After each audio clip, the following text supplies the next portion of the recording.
I remember the sound the shaft made when they sealed it. Not an explosion, not a collapse. A sound far worse than either, a low hydraulic sigh, like something mechanical exhaling with great patience, as if the act of entombing 19,000 people was simply a matter of applied pressure, nothing more. I was topside. I had been topside because a transit loader on the surface grid had thrown a coupling pin at 0400, and I had climbed up through the service tunnel to pull the fault reading myself rather than wake a crew. That coupling pin saved my life, and I have spent 11 years finding a way to feel something other than guilty about it. Shaft 11, Karath 3, the 7th colony in the belt to be sealed. The Vithori Compact called it Extraction Compliance Event 711. They had a filing code for it. They had a filing code for all 31 shafts they sealed across 7 worlds over the course of 19 days, and every code was logged in the Compact's Resource Adjudication Archive under a licensing subclause that reclassified our mineral agreements as total access yield mandates. The clause was 44 pages long. It had been written in Vithori administrative shorthand, filed with the Outer Belt Licensing Commission, and countersigned by a human trade attaché who later testified he had been told it was a renewal form. It was not a renewal form. What it was, in plain language, was a document that reclassified the tritonite-bearing strata of the Karath Belt as Vithori Compact Sovereign Resource Territory, and reclassified the human labor force operating within those strata as extraction infrastructure. Not workers. Infrastructure. The kind you seal in when it becomes more efficient to flood the shafts with inert gas than to negotiate a labor dispute. 19,412 people. They had names.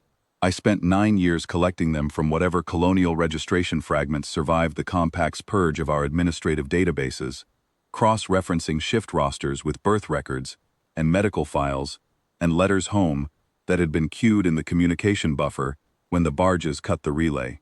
Families who had spent years not knowing whether their people had died or simply stopped writing. I gave most of them an answer.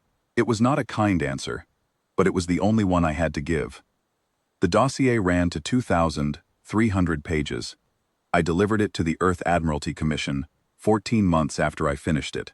I sat in a gray room on a hard chair, and I put it on a table in front of 5 senior officers, and I did not say a word beyond my name and my posting.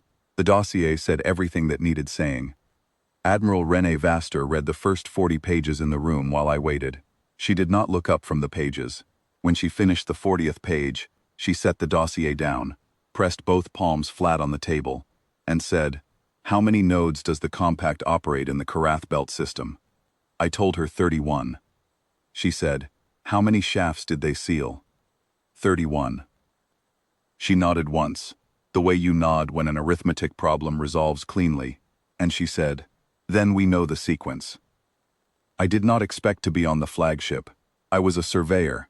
I knew rock formations and load-bearing calculations, and the compressive yield of tritonite-bearing shale at depth. I did not know warships, but Admiral Vaster had been specific. She wanted the person who built the dossier on the bridge of INS Callaway's Reach when the Ironclad Writ came into the Karath system, because the person who built the dossier was the one who would read the names. I understood what that meant.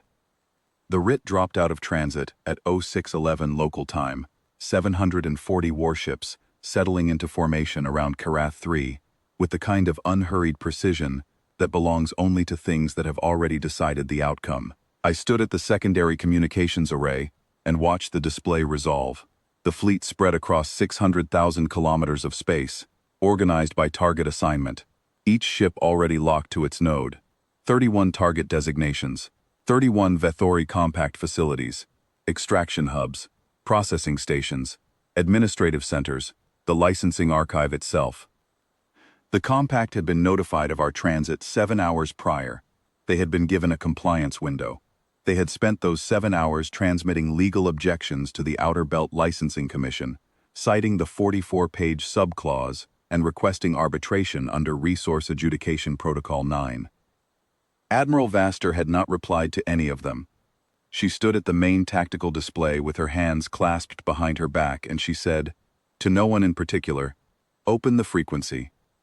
The communications officer opened a broadband transmission on every Vethori compact channel in the system, every administrative hub, every extraction platform, every diplomatic relay, every frequency the compact used to conduct its business in this belt, opened simultaneously, so that every Vethori receiver in range would hear what came next. Vaster looked at me.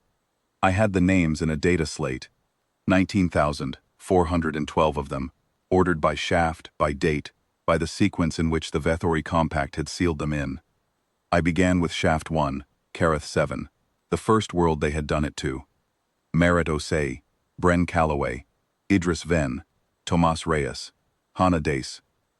I read slowly. Not because I wanted to drag it out, because every name deserved to be a complete sound in open space, not a blur.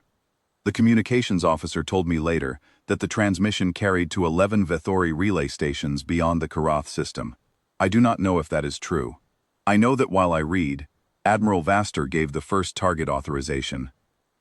Hub 1, Extraction Processing Station Veth Karath 1, came apart at 0623.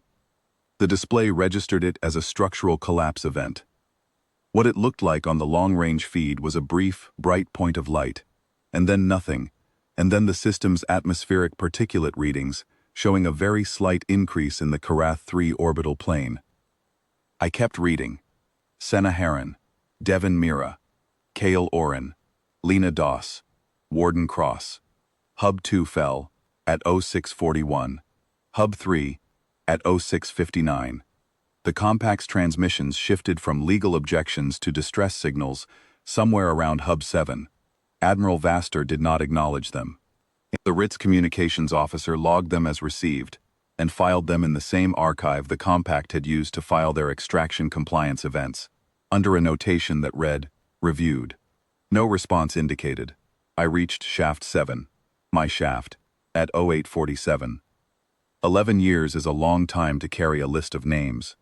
I had read these particular 409 names so many times in my own quarters, alone, that I had memorized most of them. That had not been intentional. It had simply happened, the way things happen when you spend years being the only person who knows them.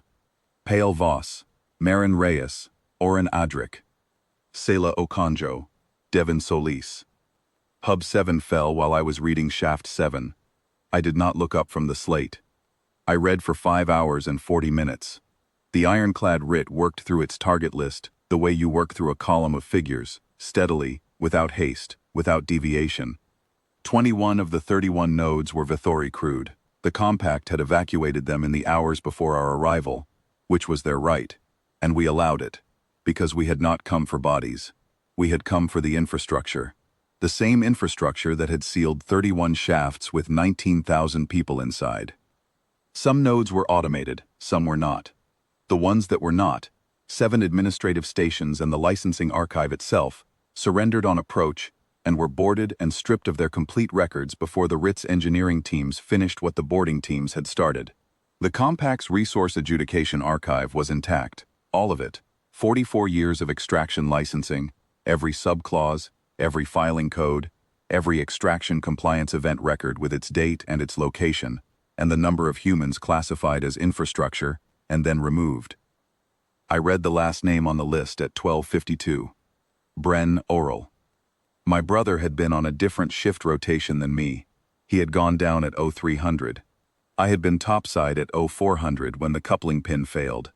The gap between his descent and my ascent was 53 minutes. The final node, Vethori Compact Administrative Center 1, the seat of their licensing authority in the Karath Belt, the office from which the 44-page subclause had been issued and filed and countersigned, was authorized for termination at 12:54, 2 minutes after I finished reading. It took 11 seconds to come apart. I watched the display register it. A structural collapse event. A brief point of light. Then nothing.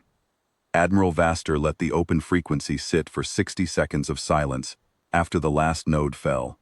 Then she said, "Close the frequency." She turned from the display and walked toward the aft observation corridor without looking at me or at anyone. She paused at the corridor threshold and said, "To the room, log the operation complete, compile the full transmission record, every name, every target, every timestamp, and file it with the Outer Belt Licensing Commission under Resource Adjudication Protocol 9. Since they want arbitration, they can have the record. Then she walked out. I stayed at the communications array for a while. The display showed 31 collapse signatures in the Karath system, each one a timestamp and a coordinate, and a note reading target eliminated. I cross-referenced them against my dossier until I had confirmed that every one of the 31 nodes corresponded to one of the 31 sealed shafts, in sequence, one for one, the way Admiral Vaster had said in that gray room when she first understood the arithmetic. Outside the viewport, Karath 3 turned slowly in the light of its sun. The shaft mouths were still there.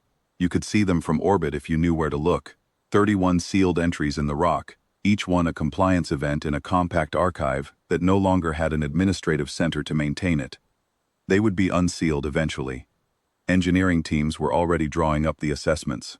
It would take time, and the work would be careful, and what they found inside would be documented with the same thoroughness I had brought to the names. The belt had not become ours again in the last 5 hours. It had always been ours. What had changed was simpler than that. The Vithori Compact had filed us as infrastructure. We had filed them as settled.